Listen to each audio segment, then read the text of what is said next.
வளர்க வேதாத்திரியம்.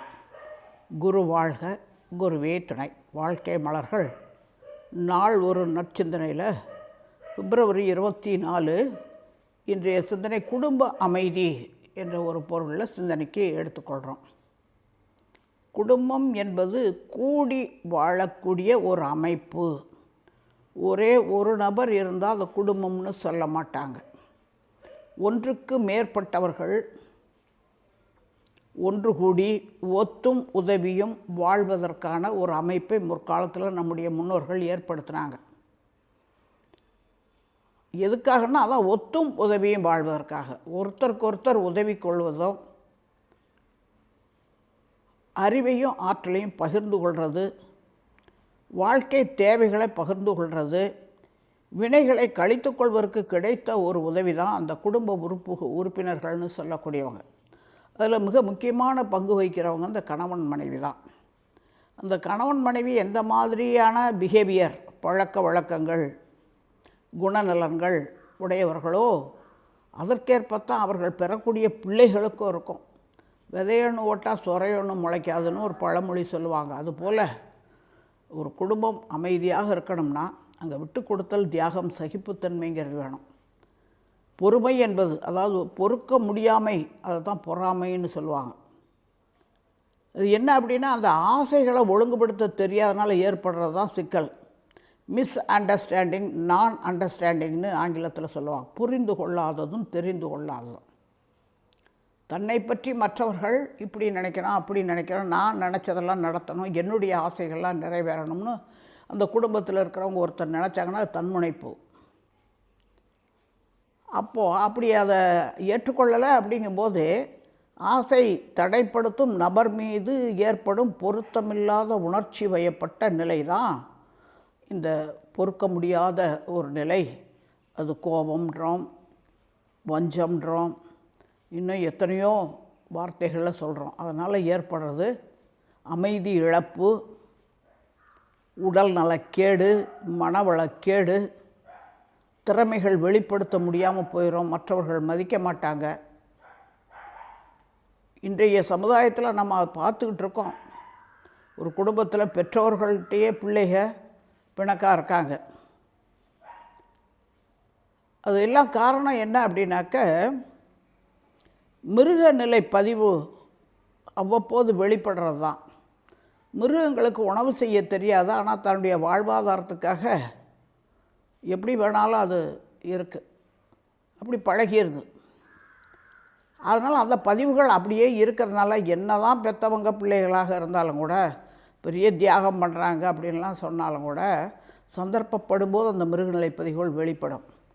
அப்போ தான் ஒருத்தருக்கு ஒருத்தர் அங்கே விட்டு கொடுத்தல், தியாகம், சகிப்புத்தன்மை இருக்காதப்போ குடும்பத்தில் பெரிய குழப்பங்கள் தான் ஏற்படும். ஒரு முறை ஆசான் அருள்தந்தை டெல்லியில் ஒரு வீட்டில் தங்கியிருந்தார். அங்கே எப்போ பார்த்தாலும் அம்மாவுக்கும் மகளுக்கும் பிரச்சனை தான். சண்டை போட்டுக்கிட்டே இருப்பாங்க. அம்மா எதோ சொன்னாலும் பொண்ணு கேட்கவே கேட்காது.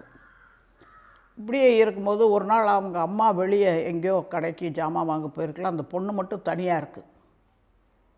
ஏன்னா குற்றம் கண்ட விடத்து உடனடியாக சுட்டி காட்டாமல் இருக்கணும். அப்படி சுட்டி காட்டுவதனாலேயே வெறுப்புணர்வு ஏற்பட்டு பிரிஞ்சிடுறாங்க. நிறைய நம்ம இன்றைக்கி குடும்பங்களில் பார்த்துட்ருக்கோம். அதை தான் மகரிஷி தன்னுடைய வாழ்வியல் அனுபவத்தையே சொல்கிறார். இப்போ தனிப்பட்ட முறையில் இருக்கும்போது அவங்களுடைய குறைகளை நம்ம அதை இடித்து கூறாமல் கொஞ்சம் நம்ம வார்த்தைகளில் கொஞ்சம் புண்படாத அளவுக்கு எப்படி சொன்னால் அவங்க ஏற்றுக்குவாங்களோ அந்த மாதிரி சொல்ல பழகணும். இதுக்கெல்லாம் தவம் செஞ்சு தான் மனவளக்கலை பயிற்சிகளில் குண்டலினி யோகம் பயின்றவர்கள் தற்சோதனைங்கிற ஒரு தலைப்பை எடுத்து பழகினதுனால அவங்க மற்றவர்கள்ட அணுகுமுறைன்னு சொல்லக்கூடிய மெத்தட் ஆஃப் அப்ரோச்சிங், இதுவரைக்கும் பிஃபோர் மனவளக்கில் எப்படி இருந்தாங்க, ஆஃப்டர் மனவளக்கில் எப்படி இருக்காங்கன்னு ஒவ்வொருத்தரையும் ஆராய்ச்சி பண்ணி பார்க்கும்போது தெரியும். இப்போ மகரிஷி அந்த பொண்ணை கூப்பிடுறாரு, இங்கே வாப்பா, நீ வயதுக்கு வந்த பொண்ணாக இருக்கிற, எவ்வளோ நல்லா உன்ட்ட அறிவு ஆற்றல் எல்லாம் இருக்குது, எவ்வளோ சித்திரங்கள் டிராயிங் வரைய பழகியிருக்க, தையல் கலையில் நல்லா சிறந்து விளங்குற, நிறைய எழுதுகிற, படிக்கிற, கல்வியில் சிறந்து விளங்குற, இவ்வளோ நல்ல அறிவும் ஆற்றலும் உடைய ஒரு பொண்ணாக இருக்கிறியப்பா, உன்னை நான் பாராட்டுறேன், வாழ்த்துறேன் அப்படின்னு உடனே அந்த பொண்ணுக்கு உச்சி குளிர்ந்து போயிடுது. இப்படி தான் நம்ம சொல்லும்போது எடுத்தோடனே டக்குன்னு ஐயோ நீ இப்படி பண்ண அப்படி பண்ணேங்காமல் இது எல்லாம் அவங்ககிட்ட இருக்கக்கூடிய நற்குணங்களை எல்லாம் முதல்ல வெளிப்படுத்துகிற மாதிரி சொல்லும்போது ஆகா இவ்வளோ ஒரு சிறப்பான ஆள் நீ, ஆனால் உங்கள் அம்மா எது சொன்னாலும் நீ வருத்தப்பட வைக்கிறியம்மா, அவங்க சொல்கிறத கேட்க மாட்டேங்கிற, சண்டை போடுறியப்பா, இது நல்லா இருக்கா? அப்போது அந்த சண்டை போடுறதுனால உன்னோட திறமையெல்லாம் அழிஞ்சு போயிடுது. அப்போ அதை பற்றியே உணர்ச்சி வயப்பட்ட நிலையில் அம்மா அப்படி சொன்னாங்க, அம்மா இப்படி சொன்னாங்கன்னா நீ என்ன சொன்னையோ அதை மறந்துடுற, அம்மா என்ன சொன்னாங்கங்கிறது மட்டும் திரும்ப திரும்ப வரும்போது உன்கிட்ட இருக்கக்கூடிய இவ்வளவு திறமைகளை வெளிப்படுறதுக்கு வாய்ப்பு இல்லாமல் போயிடுதில்லப்பா என்று பதமாக உட்கார வச்சு சொன்னார். சொல்லிவிட்டு மகரிஷி சொல்கிறார், ஏம்மா பெத்த தாய் அந்த அம்மா ரத்தத்தையே பாழாக்கி உனக்கு கொடுத்தாங்க, வயிற்றுக்குள்ளே இருக்கையிலையோ அந்த அம்மா வளர்ச்சிக்காக எவ்வளவு தியாகம் பண்ணியிருக்கிறாங்க, பிறந்த பிறகு தாய்ப்பாலை கொடுத்தாங்க. அது மட்டும் இல்லை, நீயா கக்குஸ் போனால் கழுவுற வரைக்கும், காலம் வர்ற வரைக்கும் உங்கள் அம்மா தான் கழுவி விட்டாங்க. இப்போ அது அருவருப்பாக நினைக்கிறையே, உன்னோட மலத்தை வயிற்றுக்குள்ளே இருக்குதே எல்லாருக்குமே, அப்பேர் கொண்ட அம்மாட்ட நீ எதிர்வாதம் பண்ணுறியேப்பா, கொஞ்ச நேரம் யோசிச்சுப்பார், அம்மாட்ட அப்படி நடந்துக்கலாமா என்று சொன்னார். அப்படி ஒரு பொறுமையாக நிதானமாக அப்படி சொன்ன உடனே அந்த பிள்ளை சிந்திக்க ஆரம்பிச்சது.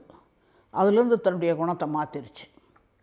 இப்போ அதுபோல் ஒவ்வொரு குடும்பத்துலேயும் அது கணவன் மனைவி உறவாக இருந்தாலும் சரி, பெற்ற பிள்ளைகளாக பெற்றவங்களாக இருந்தாலும் சரி, ஒருத்தருக்கொருத்தர் அவங்களுடைய உணர்வு நிலைகளை புரிஞ்சுக்கணும். மற்றவங்களுடைய உணர்வுகளை, உடன் இருப்பவர்களுடைய உணர்வுகளை புரிந்து கொள்ள முடியலைன்னா இது மனித பிறவியே அல்ல. அப்போ மனிதன் அமைதியாக மகிழ்ச்சியாக நிறைவாக வாழணும். தன்னுடைய இல்லத்திலேயே தன்னுடைய பெற்றோர்கள்ட்டையே நீ நல்ல விதமாக அவங்க சொல்கிற மாதிரி கேட்டு அவங்களோட இணக்கமாக இல்லை அப்படின்னா, மகரிஷி சொன்ன வார்த்தை அதுதான், ஏம்மா நீ இந்த வீட்டிலே இருக்க போகிறதில்ல, பிற்காலத்தில் புக்ககம் போக போகிற, அங்கே இது வரைக்கும் அவங்களோட குணநலன்களே தெரியாத ஒரு குடும்பத்தில் திடீர்னு கல்யாணத்தை பண்ணிட்டு போய் அங்கே இருக்கும்போது இங்கேயே உனக்கு அந்த சகிப்புத்தன்மைங்கிற ஒரு குணம் இல்லை, அம்மாக்கிட்டேயே நீ விட்டு கொடுத்து போக தெரியலைன்னா அடுத்தவங்ககிட்ட எப்படி போய் நீ வாழ முடியும்? யோசனை பண்ணிப்பார். ஒவ்வொருத்தரும் ஒவ்வொரு மாதிரி தானே இருப்பாங்க ன்னு மகரிஷி சொன்னார். அப்போது நாம் இருக்கிற உரிமையோடு நினச்சி சில நேரத்தில் சில சங்கடங்களை ஏற்படுத்திடுவாங்க.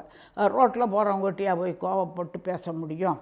கூட இருக்கிறவங்க நம்ம குடும்ப ஆளுக தான், நம்ம பெற்ற பிள்ளைகிட்ட தானே அம்மாவோ அப்பாவோ உரிமையோடு பேச முடியும். அதே மாதிரி பிள்ளைகளும் நாங்கள் ரோட்டில் போகிறவங்ககிட்டயா போய் சண்டை போட முடியும்?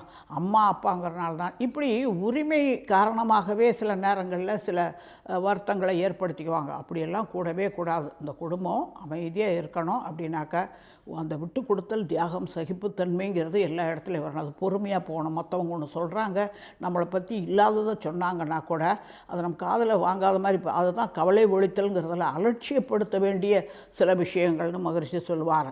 அதுபோல் அந்த மனவளக்கலை பயின்றவர்கள் அங்கே அகத்தாய்வு என்ற தற்சோதனை பயிற்சிகளில் எண்ணம் ஆராய்தல், ஆசை சீரமைத்தல், சினம் தவிர்த்தல், கவலை ஒழித்தல், இதெல்லாம் பயிற்சி பண்ணி பழகினவங்க சரி அவங்களுக்கு தெரிஞ்சதை அவங்க சொல்கிறாங்க, நமக்கு என்ன அப்படின்னு அதை அப்படியே அலட்சியப்படுத்திட்டு, ஆட்களை அலட்சியப்படுத்தக்கூடாது. அவங்க சொல்கிற அந்த வார்த்தைகளை அலட்சியப்படுத்திட்டு போயிட்டே இருந்தோம்னா நம்ம அமைதி காக்கப்பெறோம். அப்போ குடும்பத்தில் அமைதி இருக்கும்போது தான் மற்றவர்களால் மதிக்கப்படக்கூடிய நிலைக்கு உயர்வாங்க. அவர்களுடைய எதிர்கால சந்ததியினர்களும் நல்லவர்களும் வல்லவர்களுமாக உருவாவாங்க. அதைத்தான் இன்றைய சிந்தனையில் மகரிஷி குடும்ப அமைதிக்கு ஒவ்வொருத்தரும், அந்த குடும்பத்தில் இருக்க ஒவ்வொருத்தருக்கும் அந்த பொறுப்புணர்வோடு ஒருத்தருக்கு ஒருத்தர் விட்டு கொடுத்து தியாகம் பண்ணி சகிப்புத்தன்மையோடு போகணும். பொறுமை என்ற ஒரு ஆயுதம் கையில் எடுத்துக்கணும். எந்த இடத்துலையும் தன்முனைப்பு எழாமல் பிறருடைய உணர்வுகளை மதிக்க தெரியினால்தான் மனித மதிப்பை உணர்ந்து ஒழுகும் பண்பு மனிதர்கள்ட்ட வரணும். அதுக்கு தான் மனவளக்கலை யோக பயிற்சின்னு மகரிஷி சொல்கிறாங்க.